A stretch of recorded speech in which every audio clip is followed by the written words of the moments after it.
talking about Cern, talking about the Large Hadron Collider that sits up there on the border of France and Switzerland.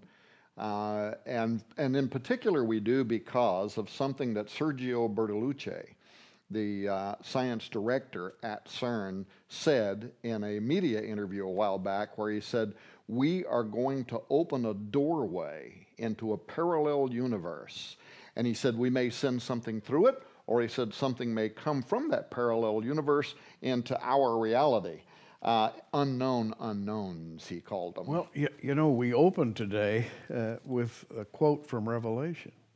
The bottomless pit is open somehow, and we don't know exactly what it is, but it's some kind of a connecting tunnel, if you will, to the dark world.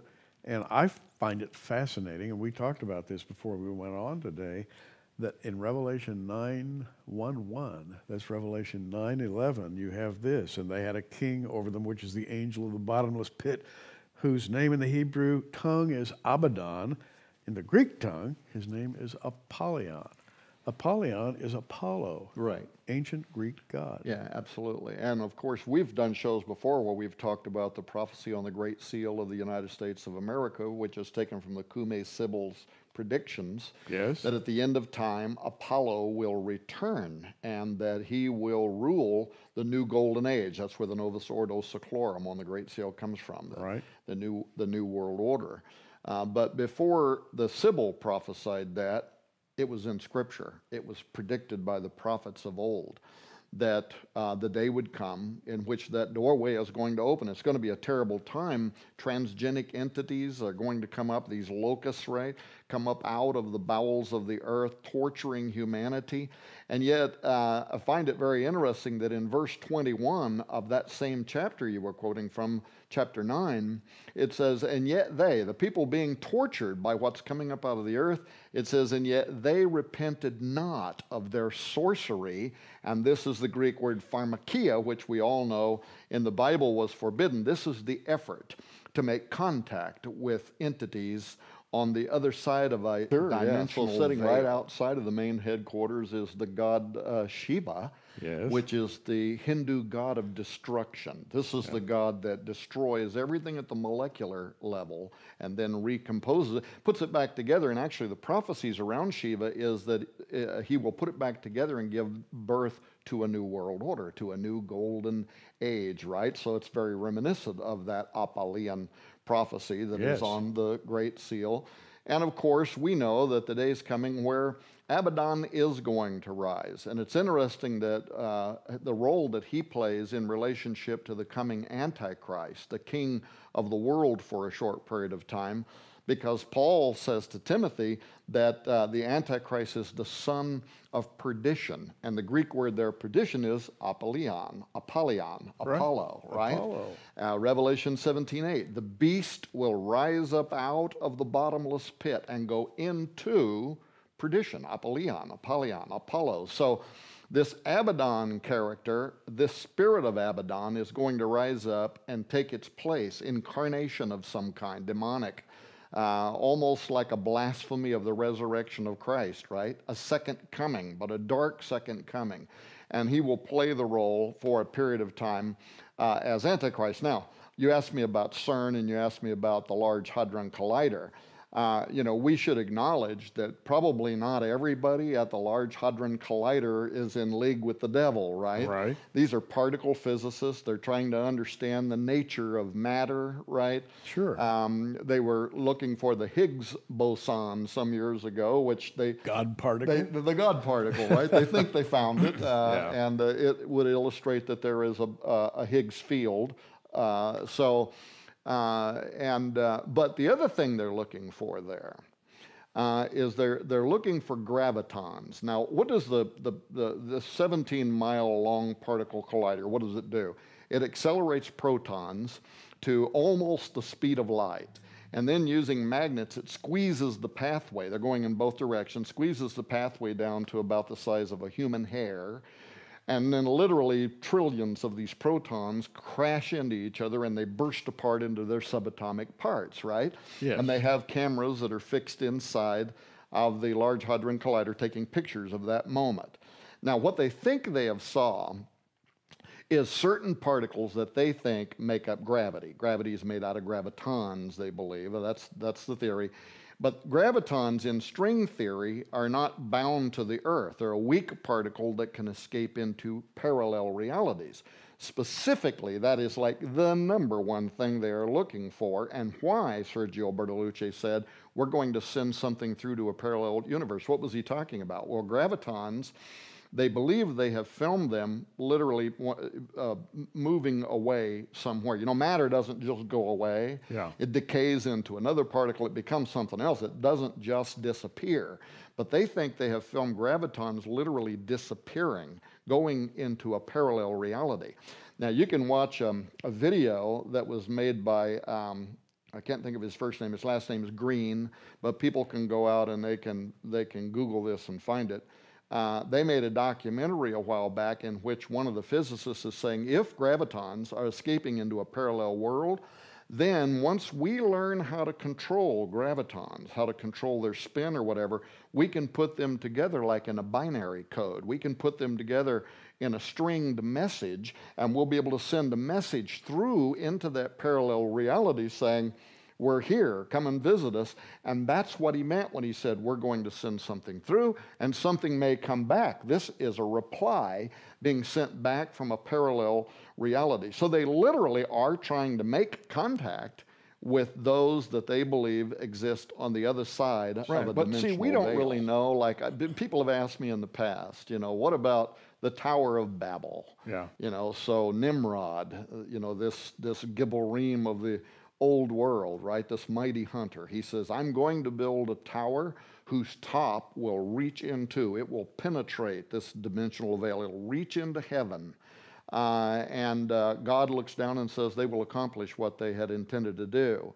One of the best articles I ever read some while back was written by this fabulous scholar by the name of Gary Stearman, in which he was talking about, you know, what was that effort? What were they trying to do there? Yes. This was like a high level of angelic technology, right? They're trying to build a device, a contraption of some kind that will somehow allow them to peer into or walk into Shamayim, the dwelling place of the watcher angels. So Cern, the location of Cern is right up on the Swiss border with France. And it was built literally over the top of an ancient temple to the god Apollo. In fact, the ancient name for that very location is called Apolliacum, basically the tomb of Apollo, the home of Apollo.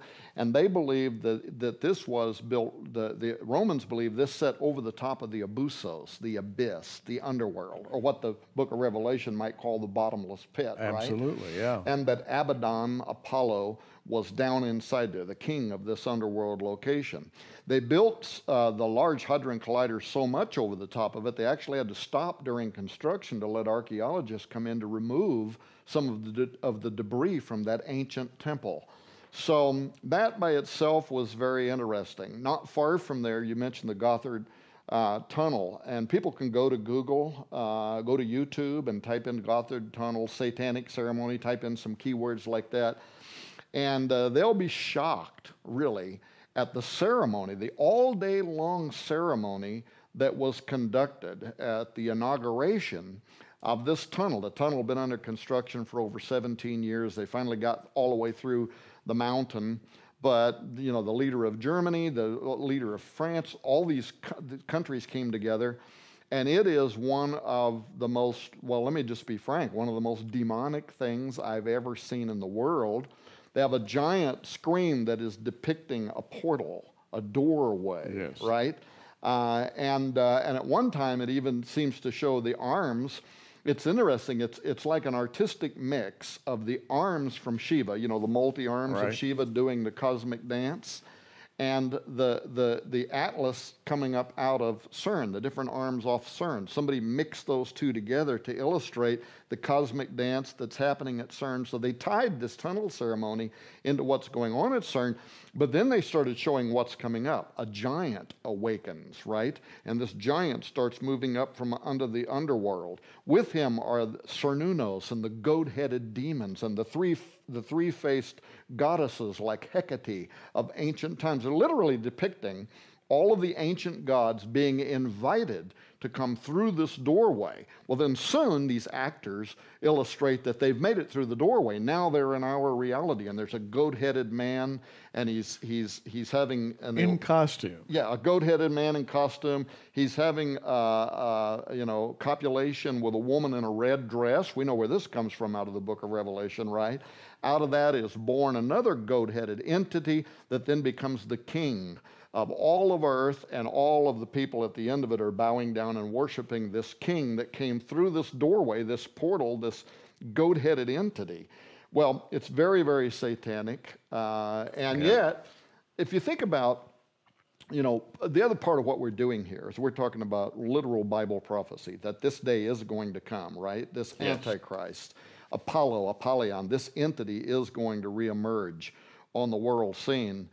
And when you think of that, and then you pause for a moment and you think about the spirit of the age, how all over the United States right now, Satan clubs are opening on children's grade school public grounds. Right here in Oklahoma, you've had an effort for them to want to erect a Baphomet satanic statue. On public grounds. The goat-headed demon. Another thing people can Google and YouTube and watch is a parody of a satanic sacrifice actually conducted by Cern employees back behind the gate, where you have to have a pass to even get in back there, in front of the Shiva statue, black hooded individuals walking out. A woman walks out, lays down, a guy sticks a knife down into her heart, and the guy with the camera starts freaking out, Now, Cern investigated it, and they admitted that it was their own employees that had conducted this parody, but they said it was just a parody. It was not real. Nobody really died. Well, I'll let the conspiracy theorists guys try to figure out if somebody really died or not. The point for me was all high-level Satanists know that parody is important. Talismans are important. Sure. Symbolism is important. Those are the instruments that you use to make an invitation for supernaturalism to enter into your plane of existence. The heart of physics. Einstein talked about it, an Einstein-Rosen bridge, being able to travel through a wormhole. Einstein also, some of the Greek implication there from bottomless implies boundless. And this is all Einstein's theory of time. If you travel far enough, because time is circular, you travel far enough through time, you're going to wind up right back at the beginning, right? It's the ancient Ouroboros, the serpent eating his tail, that there is no end to it. And that's what's partly implied here. So imagine that in the book of Revelation, we're actually talking about a high level of physics. Now, you just mentioned something that also raises another question, because we've been talking a lot about the election of Donald Trump, and I had said I believe that God put his finger on the pause button, and the church probably doesn't even realize the opportunity yet that they have been given, or how bad it could have been if it had gone a different way. And we don't get into politics and pick political favorites and do any of that kind of stuff. But one thing that was made manifest, you mentioned JPL, the Jet Propulsion's laboratory founder, actually many years ago. He was a student of Aleister Crowley, and so was the founder of the Church of Scientology. And those guys studied Aleister Crowley's 1918 ritual called the Amalantra working, right? Yeah, and by the way, Crowley called himself the Beast. The Beast, yeah, 666, the Antichrist, right? Yeah. He wanted to be. And but Crowley now, he said that he conducted this ritual. He opened a doorway, and he said an entity came through it and presented itself to him. He called it Lamb, L-A-M. People can Google that and look at the image he drew, which is mysteriously very much like the alien grays of later years, right? Right. Yeah. But well, anyway,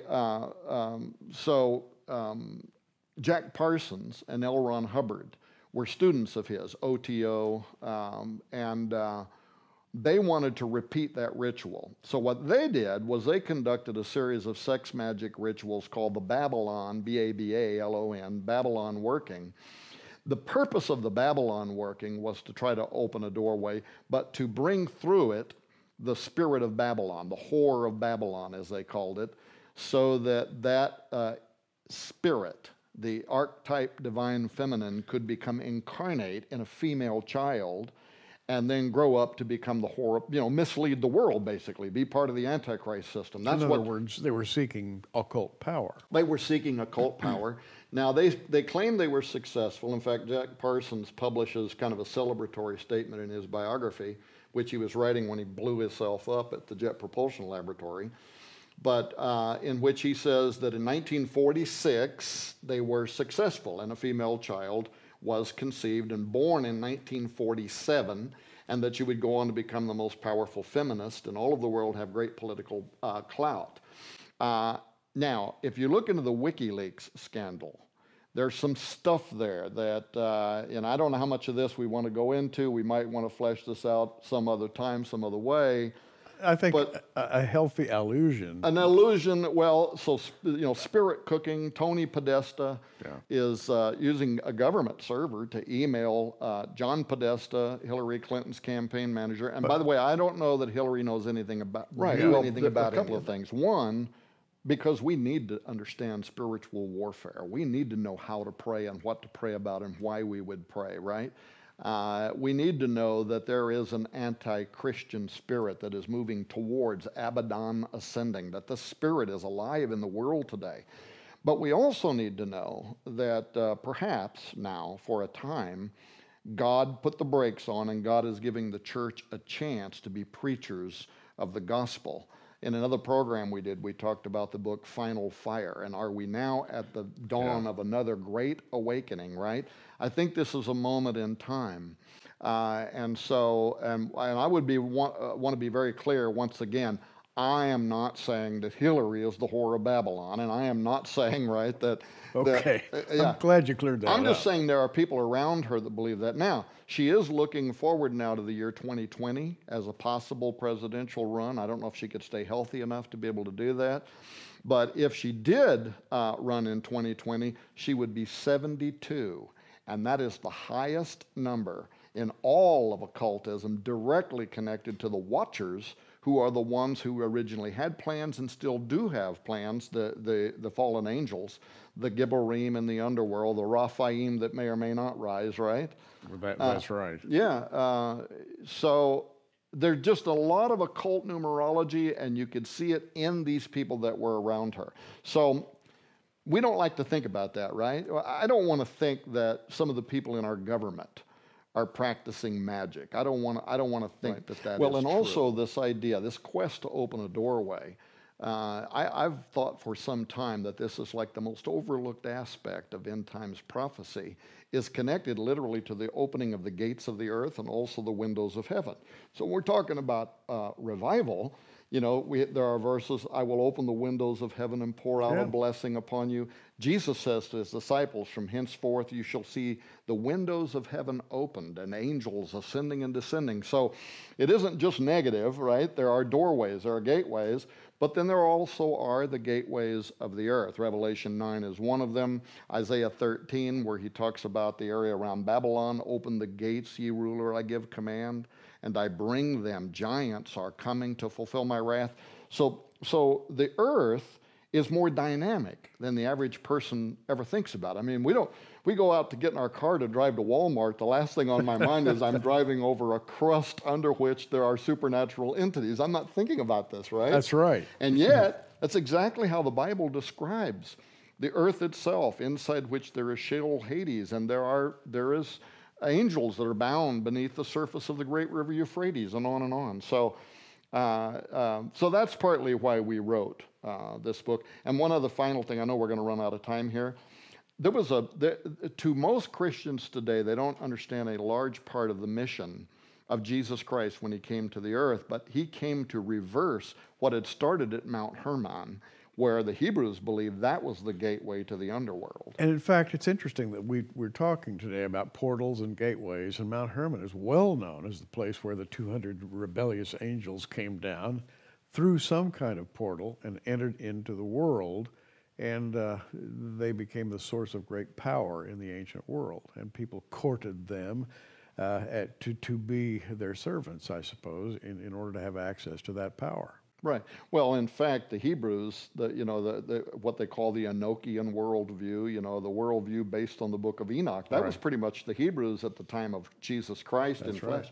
That was their worldview. So when he stands in Caesarea Philippi at the base of Mount Hermon and says, the gates of hell will not prevail against my church, what that meant to them is lost on an awful lot of people today. Don't even understand that he was literally rebuking the powers of the watchers, and he was saying, you might have tried to stop me, but I'm here. 3 days later, he goes up on the mountain, and right there he's transfigured on Mount Hermon. He did that on purpose, to put a stick in the eye of the watchers, and then he goes into the underworld and he preaches to those spirits in prison and says, here I am. And then he rises up from the dead with the keys to some of those gates. So so that's why we wrote the book, to try to flesh out some of the deeper meaning around, Abaddon, but also more than just Abaddon, this bigger idea that the earth is dynamic, gates did open in the past, are going to open